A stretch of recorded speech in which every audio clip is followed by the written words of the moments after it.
ولقد آتينا لقمان الحكمة أن اشكر لله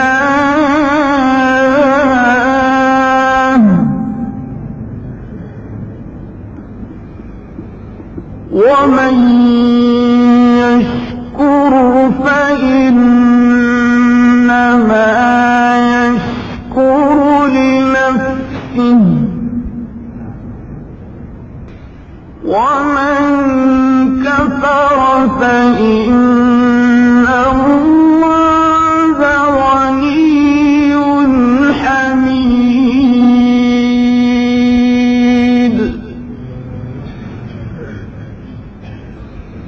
وإذ قال لقمان لابنه وهو يعظه يا بني لا تشرك بالله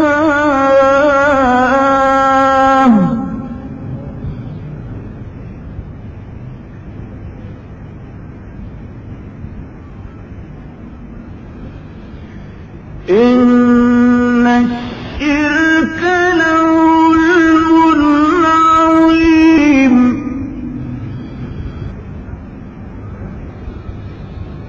وإن قال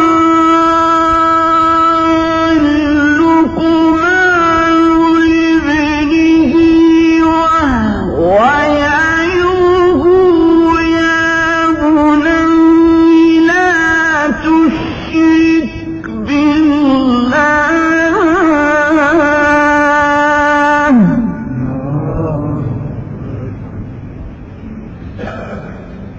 إن الشرك لظلم عظيم. ووصينا الإنسان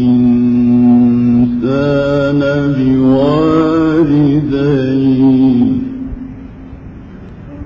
حملته أمه وهنا على وهن وفصاله في عامين أن اشكر لي ولوالديك إلي المصير.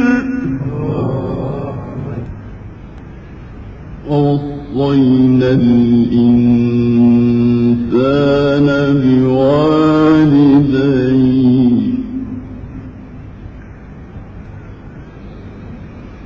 حملته أمه وهنا على وهن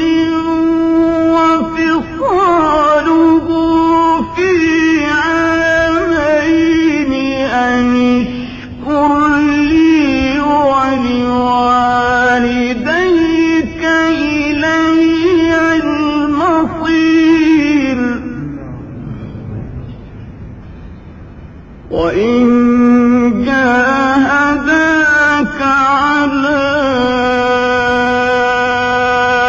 أن تشرك بي ما ليس لك به علم فلا تطعهما وصاحبهما في الدنيا معروفا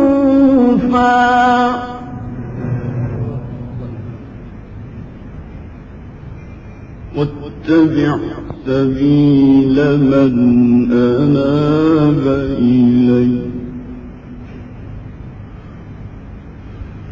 ثم إلي مرجعكم فأنبئكم بما كنتم